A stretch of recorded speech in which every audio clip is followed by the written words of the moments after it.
आंदोलन को स्थगित कर दिया। ये किसानों में आक्रोश भी है और लेकिन वो 5 तारीख को धरना ना लगाने की वजह से किसानों में बड़ा असमंजस है और उस असमंजस को हम लोग लगातार दूर करने के प्रयास कर रहे हैं, जा रहे हैं, बातचीत कर रहे हैं। किसान की लड़ाई अंतिम समय तक लड़ेंगे। जब तक इस शरीर में एक एक कतरा रहेगा तब तक जमीन की लड़ाई जारी रहेगी और किसानों को न्याय मिलेगा, चाहे कुछ भी करना पड़े।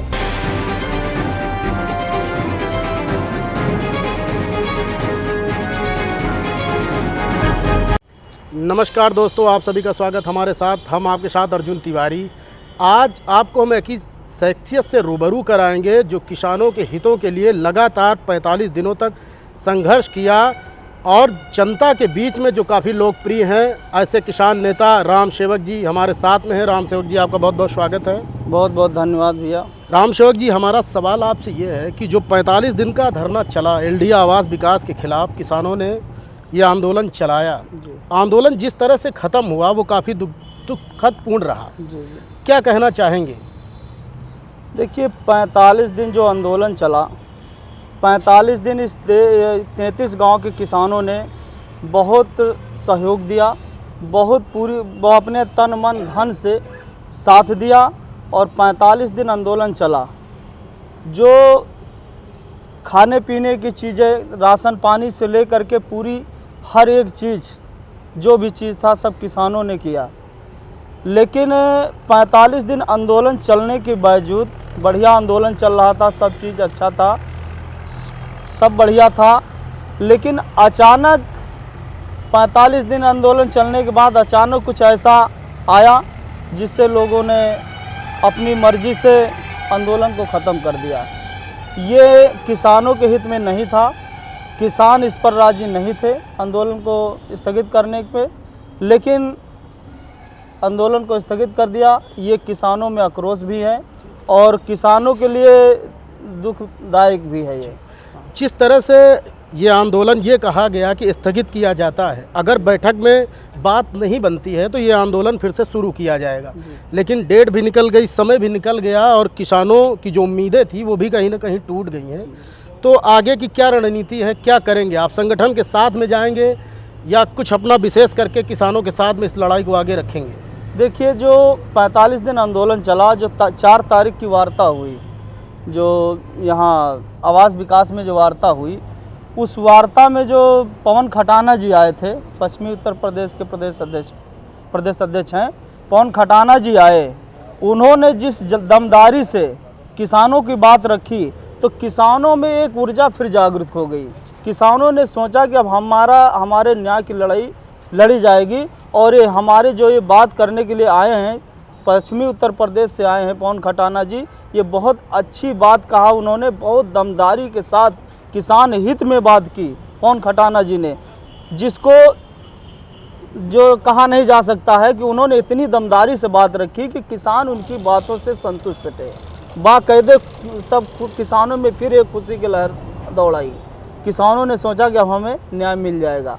लेकिन जिन्होंने कहा कि 4 तारीख की वार्ता अगर विफल होती है तो 5 तारीख को हम धरना फिर लगा देंगे, लेकिन वो 5 तारीख को धरना ना लगाने की वजह से किसानों में बड़ा असमंजस है और उस असमंजस को हम लोग लगातार दूर करने के प्रयास कर रहे हैं, जा रहे हैं, बातचीत कर रहे हैं।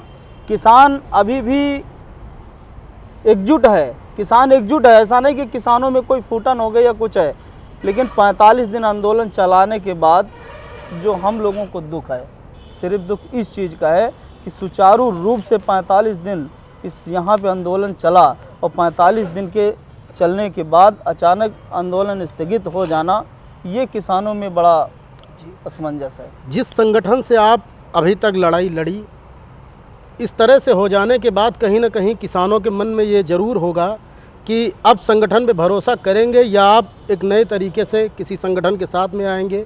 किस तरह किसानों की लड़ाई को आगे ले जाएंगे?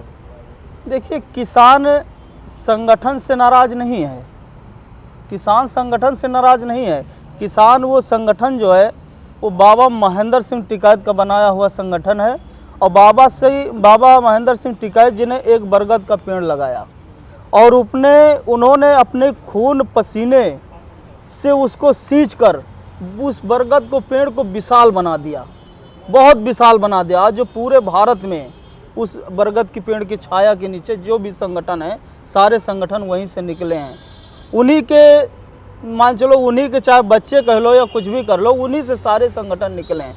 तो उस संगठन को तो गलत नहीं कहा जा सकता है, लेकिन उस संगठन में कुछ लोग जो गलत निर्णय ले लिए, उसका असमंजस जरूर बना हुआ है। जिस तरह से राम सेवक जी आपने देखा कि एक अखबार ने ये निकाला कि जो वेलनेस टी है उसके माध्यम से किसानों को जो मुआवजा है वो दिया जाएगा, कंपनियां देंगी। लेकिन नूरपुर बेटा में एक मीटिंग होती है, उसमें आप भी गए थे, तो जो अधिकारियों से चर्चा की उसको लेकर के किसानों में असमंजस है, उस स्थिति को साफ करें आप। देखिए, हम लोग जब ये नूरपुर बेहटा में मंदिर के पास एलडीए की बैठक थी, तो उसमें हम लोग गए, तो हम लोगों ने उनसे ये पूछा कि सर ये बताइए, जो पेपर में निकल रहा है कि सर्किल रेट का पैसा एलडीए देगी और बाकी का पैसा जो है बाजारी मूल्य का जो कह रहे हैं, बाकी का पैसा ये कैसे होगा, डेवलपर देंगे, ये उसमें लिखा है। तो उन्होंने बताया कि देखिए ये आईटी सिटी का है और वेलनेस सिटी का गलत छप गया है। इसका वीडियो है हमारे पास। उन्होंने बताया कि वेलनेस सिटी का गलत छप गया है, ये आईटी सिटी का है, उन्होंने बताया।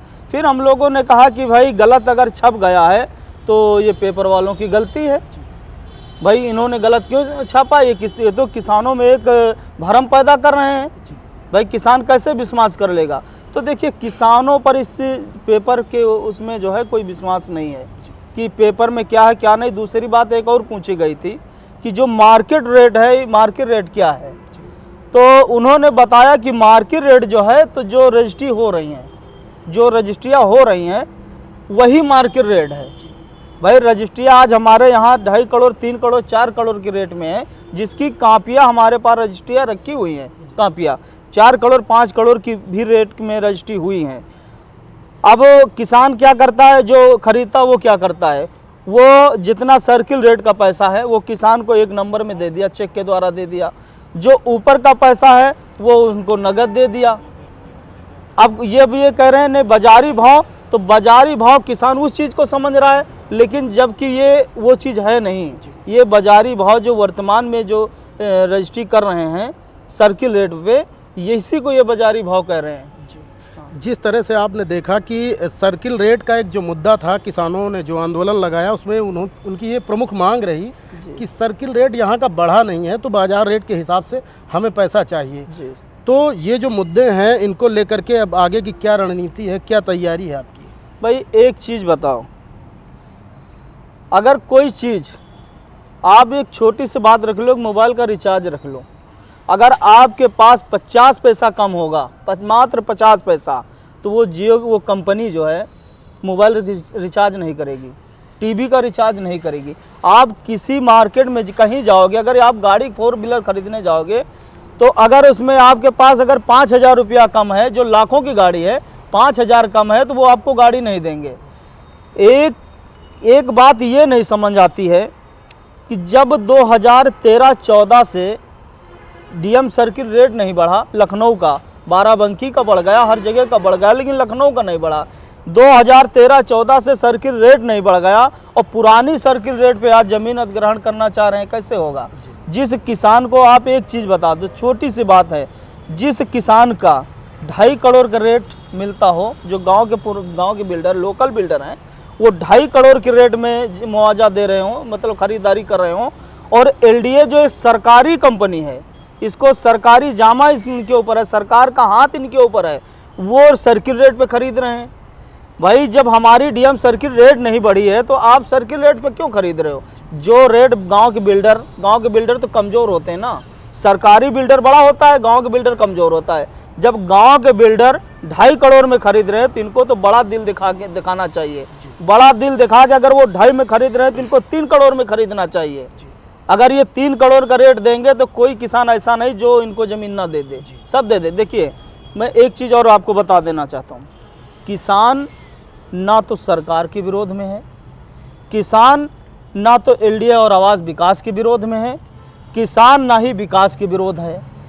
किसान भी चाहता है कि हमारे देश का विकास हो, हमारे गांव का विकास हो, हमारे गली मोहल्ले का विकास हो, हमारे गांव की नालियों का विकास हो, लेकिन उसके साथ साथ हमारा भी तो विकास हो। हम भी चाहते हैं कि हमारे किसान भी चाहते हैं कि खेतों में गोंड़ते हैं, उसमें माटी लगती है पैरों में, उनकी भी लालसा है कि हम भी चमचमाती रोडों पे चलें, उनकी भी लालसा है। हमारे जो घर के लोग बच्चे हैं वो भी चाहते हैं कि हम चमचमाती रोड में चलें, लेकिन कब चलेंगे? जब ये हमारी ज़मीनें जो जा रही हैं ये हमारी पुरखों की ज़मीन है, विरासत जा रही है। अगर ये ज़मीनें जा रही हैं, अगर हमको सही मुआवजा नहीं मिलेगा, सही दाम नहीं मिलेगा, तो हमारी पीढ़ियाँ कैसे ज़िंदा रहेंगी, कैसे चलेंगी? ये राम सेवक जी, जिस तरह से आंदोलन ये स्थगित हुआ, उसके पहले आपके ऊपर मुकदमा भी लिखा गया, 200 लोगों के ऊपर, अज्ञात जो थे उनके ऊपर मुकदमा लिखा गया, उस पर क्या कहना चाहेंगे आप? देखिए, ये मुकदमा लिखा गया है, ये सोची समझी रणनीति है, सोची समझी। जैसे कुपोषण होता है, नहीं बीमारी होती कुपोषण, उस कुपोषण का शिकार हम हुए हैं। इन लोगों ने सोचा कि ये इनके ऊपर मुकदमा लिख दिया जाएगा तो ये चुप बैठ जाएंगे मुकदमे के डरने से, लेकिन ये नहीं जानते हैं जो किसान अगर उसकी पड़ोसी 1 इंच मेड़ काट लेता है तो उसकी जान लेने पे उतारू हो जाता है। वो किसान अपनी पूरी ज़मीन कैसे छोड़ देगा? भाई ज़मीन हमारी है, अगर न्याय की लड़ाई लड़ने में जेल होती है तो जेल मंजूर है, कोई दिक्कत नहीं। क्योंकि जब देश आज़ाद हुआ है, देश आज़ादी के लिए भगत सिंह संपन्न घर से था, भगत सिंह संपन्न घर से था, कोई मामूली घर से नहीं था, उसके पास सब कुछ था, लेकिन उन्होंने सिर्फ देश आज़ादी के लिए अपने प्राणों को आहुति दे दी और आज उनको तक शहीदी का दर्जा नहीं मिला। तो वैसे भी हमें अगर अपनी ज़मीन की लड़ाई लड़ने में अगर हमें शहीद होना पड़े, जेल भी जाना पड़े, तो हमें इससे कोई गुरेज नहीं है।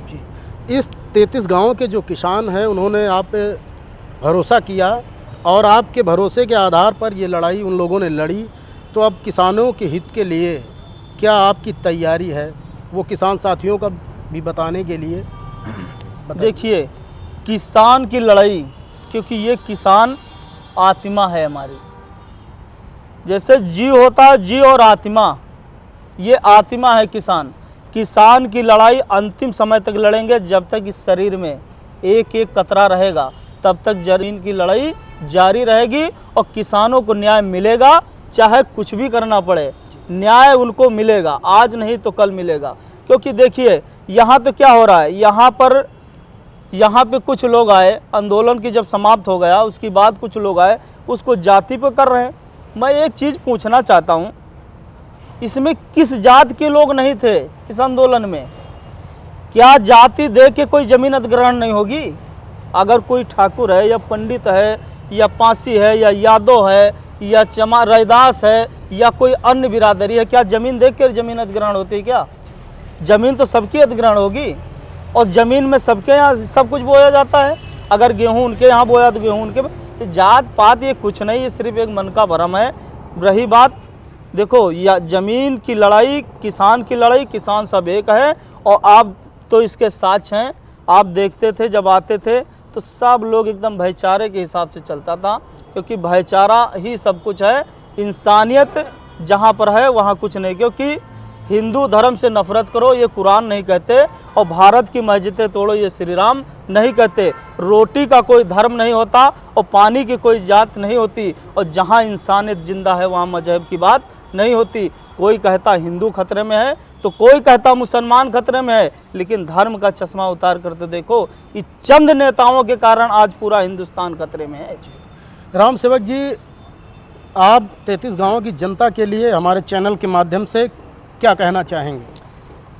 33 गांव की जनता ने इतना संघर्ष किया है, इतना उन्होंने मनोबल बढ़ाया है कि मैं उनका धन्यवाद करता हूं और ज़िंदगी भर उनका आभार करता रहूँगा, क्योंकि हम लोगों ने उनका नमक खाया है। हम लोगों ने 45 दिन बैठ के उनका नमक खाया है। इस ज़िंदगी में नहीं, अगले जन्म में भी हम उनका एहसान नहीं भूल पाएंगे, क्योंकि लोग कहते हैं कि जिसका नमक खाया जाता है उसका नाम नमक, उसके साथ गद्दारी नहीं होती है। लेकिन कुछ लोग गद्दारी कर दिए तो उसको क्या कहा जाता? भाई दुनिया बहुत तरह की है, कोई क्या है कोई क्या है। मैं एक चीज़ और आपको बताना चाहता हूँ ये लड़ाई जो है अंतिम सांस तक लड़ी जाएगी, इसमें कोई वो नहीं है। अब समस्या इस चीज़ पे है कि कोई किस तरह घुमा रहा है, कोई किस तरह घुमा रहा है। मेरा सभी किसान भाइयों से हाथ जोड़कर निवेदन है, संयम रखें और ये लड़ाई आर पार की होगी। जीत आपकी निश्चित है, क्योंकि जिसकी हौसला बुलंद है ना, उसको कोई तोड़ नहीं सकता। क्योंकि जब 5 उंगली होती हैं, अगर ऐसे करोगे तो कोई 1 उंगली तोड़ देगा, लेकिन जब यही मुट्ठी बन जाता है ना, तो कोई तोड़ नहीं सकता है। और मुठ बांधने का होता है इंकलाब, इंकलाब मुठ बांध के होता है। कोई ऐसे नहीं कह देता जिंदाबाद इंकलाब जिंदाबाद, यूँ नहीं कहता है। जब कोई कहता है इंकलाब जिंदाबाद, यूँ कहता है, तो ये मुठ बंधेगा तो इंकलाब आएगा। लड़ाई जीत के रह जाएगी, ये समय ज़रूर लगेगा। बीमारी लंबी है और लंबी बीमारी का लंबा इलाज चलता है। जिससे कोई बुखार हो गया तो हार्ट टिकिया दे दो, ठीक हो जाता है। लेकिन कुछ जिससे बुखार हो जाता है वो जड़ीला बुखार हो जाता है, जिसको नियादी बुखार कहते हैं, तो उसको देने को उसको हफ्ता 2 हफ्ता दवा चलती है। कुछ टीबी की मरीज हो गया, टीबी का मरीज उस सालों के, ये टीबी नहीं, ये कैंसर की बीमारी है। जो अधिग्रहण है ये कैंसर की बीमारी है। इसको ठीक होने में समय लगेगा और संघर्ष करना पड़ेगा। तो दोस्तों, हमारे साथ में राम सेवक किसान नेता हमारे साथ में थे, जो जुझारू हैं, संघर्षशील हैं। 33 गांव के किसानों ने इनके कंधे के ऊपर जो इन्होंने उठाया है उसको अंजाम तक पहुंचाएंगे, ऐसा राम सेवक जी का कहना है। अर्जुन तिवारी, नमस्कार।